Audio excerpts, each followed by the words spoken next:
Friends, welcome to ऐसे classes. कैसे हैं आप सभी का बहुत वेलकम है ऐसे क्लासेस में। दोस्तों, आज हम contract labour regulation and abolition act 1970 के पार्ट 3 में हैं। पार्ट 1 एंड पार्ट 2 में हमने इस एक्ट से रिलेटेड बहुत सारी चीज़ें इन डेप्थ में क्लियर की है। वहाँ पे हमने सेक्शन 1 से सेक्शन 10 तक कवर किया है। अब इसके बाद का सेक्शन हम इस एक्ट में देखेंगे। तो चलिए आज की क्लास शुरू करते हैं। मैं आपको और एक चीज़ बता दूं कि ये जो मैं आपको एक्ट करवा रही हूँ, मैंने पूरे एक्ट को कवर किया है और इसका एक समराइज नोट्स बनाया है। ओके, तो अगर आपको ये नोट्स चाहिए तो आप मुझे व्हाट्सएप पे मैसेज कर सकते हैं, मेल कर सकते हैं या फिर कमेंट कर सकते हैं, आपको नोट्स मिल जाएंगे। ओके, तो इस नोट से आप रिवीजन करोगे तो एक बार समझ के रिवीजन करने से आपका प्रिपरेशन और अच्छा हो जाएगा। पूरे एक्ट को आप अच्छे तरीके से पढ़ें, इस वीडियो को अच्छे तरीके से देखें, क्योंकि लास्ट में मैं आपसे एक क्वेश्चन पूछने वाली हूँ जो कि इसी वीडियो से रिलेटेड होगा। अगर आप इस क्वेश्चन का आंसर देते हैं तो आपकी प्रिपरेशन, आपको समझ आएगी कि आपका प्रिपरेशन कितना अच्छे तरीके से हो रहा है। ओके, सो चलिए देखते हैं। सबसे फर्स्ट है लाइसेंसिंग ऑफ कॉन्ट्रैक्टर्स। ओके, जो हम पढ़ते हैं सेक्शन 11 से सेक्शन 15 के अंदर। लाइसेंसिंग ऑफ कॉन्ट्रैक्टर्स मतलब यहाँ पे जो कॉन्ट्रैक्टर होते हैं, जो कॉन्ट्रैक्ट लेबर्स को अपॉइंट करते हैं। ओके, सो कॉन्ट्रैक्टर को, लेबर को अपॉइंट करने के पहले ना एक लाइसेंस लेना पड़ता है। ओके, वो लाइसेंस किससे लेंगे? सो वो लाइसेंस लेंगे एक लाइसेंस ऑफिसर से। ओके, सो APG appoints licensing officer. APG कौन है? तो मैं शॉर्ट में लिखती हूँ, अपने पूरे एक्ट में मैंने शॉर्ट में लिखा है। APG का मतलब है appropriate government. Appropriate government appoint करता है लाइसेंसिंग ऑफिसर्स को। ओके, लाइसेंसिंग ऑफिसर्स को सिर्फ अपॉइंट ही नहीं करता, बल्कि उनका क्या पावर होगा, उनका क्या कंट्रोल होगा, वो सब कुछ डिसाइड करता है कौन? Appropriate government. ओके, मतलब लाइसेंसिंग ऑफिसर्स की क्या लिमिट होगी, वो सब कुछ डिसाइड करता है appropriate government. Then contractor can engage laborers licensing from licensing officer. Contractor तभी लेबर्स को इंगेज कर सकता है, मतलब लेबर्स को वो तभी अपने अंडर रखेगा जब वो लाइसेंसिंग ऑफिसर से जाकर लाइसेंस लेगा। ओके, सो लाइसेंसिंग ऑफिसर का बहुत बड़ा रोल है यहाँ पे, क्योंकि कॉन्ट्रैक्ट लेबर किसके ऊपर है? सो लेबर्स के ऊपर ही है, और जब तक लाइसेंस नहीं लिया जाएगा तब तक लेबर अपॉइंट हो ही नहीं सकते। ओके, सो इसीलिए लाइसेंसिंग ऑफिसर को अपॉइंट करना इंपॉर्टेंट है। अब देखते हैं कि कॉन्ट्रैक्टर कैसे एप्लीकेशन डालेगा लाइसेंसिंग ऑफिसर को। सो application in form 4, form number 4 में वो एप्लीकेशन डालेगा लाइसेंसिंग ऑफिसर को। कौन? या तो प्रिंसिपल एम्प्लॉयर या फिर कॉन्ट्रैक्टर। ओके, वो एप्लीकेशन डालेगा फॉर्म 4 में। एक बार उसने एप्लीकेशन डाल दिया, ओके, सो अब जो लाइसेंस मिला, लाइसेंसिंग ऑफिसर सब चेक कर लाइसेंस दे देगा। ओके, सो ये जो लाइसेंस है ना, ये नॉन ट्रांसफरेबल है, मतलब जो कॉन्ट्रैक्टर है उसी के नाम पर लाइसेंस जाएगा और सिर्फ वो ही लेबर्स को अपने इधर काम करवा सकता है। उसको छोड़ के कोई दूसरा पर्सन उसके लाइसेंस को यूज़ नहीं कर सकता। सो ये नॉन ट्रांसफरेबल है, जिसके नाम पे इशू होगा उसी के नाम पे लेबर को इंगेज किया जाएगा, मतलब सिर्फ वही पर्सन लेबर को रख सकता है। एंड वैलिड फॉर 12 मंथ्स, और ये लाइसेंस सिर्फ 1 साल के लिए वैलिड होगा, 12 मंथ्स के लिए, मतलब बार बार इस लाइसेंस को रिन्यू कराना पड़ेगा। अब इस लाइसेंस में क्या क्या बातें होंगी? सो इस लाइसेंस में वर्किंग आवर्स लिखा होगा, वेजेस पे करने का तरीका, नेचर ऑफ वर्क, सब कुछ लिखा रहेगा इस लाइसेंस में। ओके, अब नेक्स्ट है सेक्शन 14।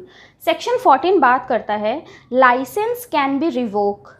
लाइसेंस टूट भी सकता है। एक बार लाइसेंस मिला तो उससे कॉन्ट्रैक्टर काम कर रहा है, अब वो लाइसेंस रिवोक भी हो सकता है या फिर रिजेक्ट भी हो सकता है। कौन करेगा?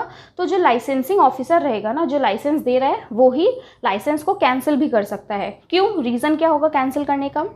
मिसरिप्रेजेंटेशन या फिर सस्पेंशन ऑफ मटेरियल फैक्ट, मतलब जब एम्प्लॉयर कॉन्ट्रैक्टर लाइसेंस ले रहा होगा तो उसने गलत इन्फॉर्मेशन दी अपने बारे में, और ऐसा अगर ऑफिसर को पता चला तो वो क्या करेगा? लाइसेंस कैंसिल कर देगा। या फिर कॉन्ट्रावेंस एनी प्रोविज़न, लॉ के हिसाब से जो प्रोविज़न्स हैं, सेक्शन हैं, उसको अगर तोड़ रहा हो कौन? एम्प्लॉयर अपने काम से, उसका कुछ ऐसा काम है जिससे प्रोविज़न्स टूट रहे हों, तो लाइसेंस कैंसिल हो जाएगा। फेल्ड टू कंप्लाई, लाइसेंस जब मिला तो उसमें कुछ बातें लिखी होंगी, ओके, कि nature of work, working hours, ये सब, और अगर वो एम्प्लॉयर इन सब चीज़ों को नहीं मानता है तो उसका लाइसेंस कैंसिल हो जाएगा।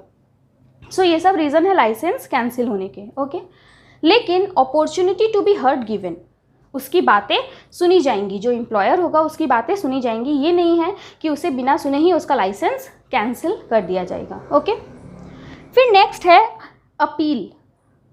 अब सपोज लाइसेंस कैंसिल हो गया, रिजेक्ट हो गया या फिर रिवोक हो गया, टूट गया या फिर लाइसेंस बनने के पहले ही रिजेक्ट हो गया, तो जो एम्प्लॉयर है या फिर कॉन्ट्रैक्टर वो अपील कर सकता है। किसे अपील करेगा? अथॉरिटी को, जो लाइसेंसिंग के अंदर अथॉरिटी होगी वो उसे अपील कर सकता है। ओके, क्या अपील करेगा कि मेरा जो लाइसेंस है वो रिजेक्ट हो गया है या रिवोक हो गया है, तो वो फिर से आप लोग बनाएं या फिर उसके ऊपर आप लोग देखें। कितने दिन के अंदर? विदिन 30 डेज ऑफ रिजेक्शन या रिवोक। जिस दिन से लाइसेंस टूटा है या फिर कैंसिल हुआ है उसके 30 दिन के अंदर में अपील करना पड़ेगा। तो वापस से अथॉरिटी ध्यान देगी और उनके अपील को अच्छे तरीके से देखेगी, और अगर उन्हें लगता है कि लाइसेंस देना चाहिए तो वो लाइसेंस वापस से दे देंगे।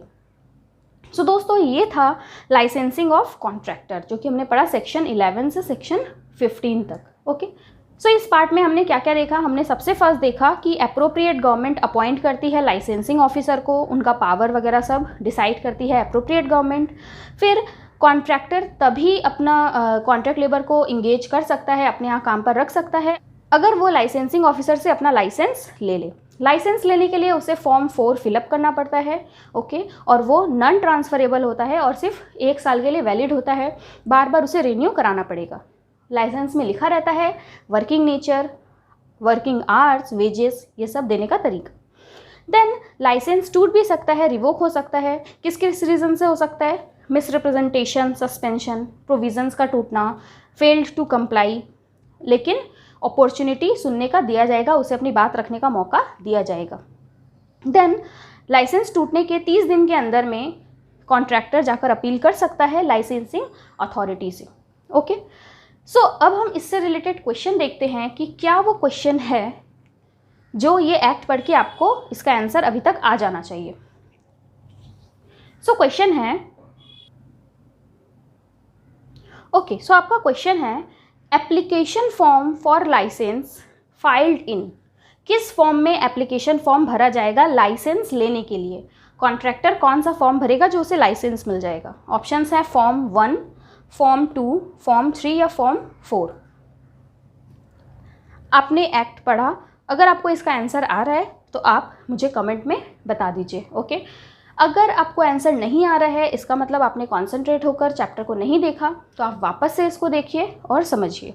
ओके, और अगर किसी भी तरीके की प्रॉब्लम हो तो आप मुझसे पूछ सकते हैं। ओके, और आप आंसर ज़रूर दीजिए, मैं चेक करूँगी। ओके, और वीडियो अच्छी लगी तो एक लाइक ज़रूर कर दे, कमेंट करना ना भूले। इसके और भी पार्ट्स भी आएंगे जिसमें हम पूरे एक्ट को अच्छी तरीके से कवर करेंगे। ओके, एकदम शॉर्ट में और पूरा इन डेप्थ जाकर। आपको अगर वीडियो अच्छी लगी तो मुझे बताइए, और भी अगर कोई टॉपिक पे, लॉ पे, एक्ट पे अगर आपको वीडियो चाहिए तो आप मुझे ज़रूर इस बारे में बताएं। So friends, thank you. Channel को सब्सक्राइब कर दें जिससे कोई भी पार्ट आपसे मिस ना हो। Thank you.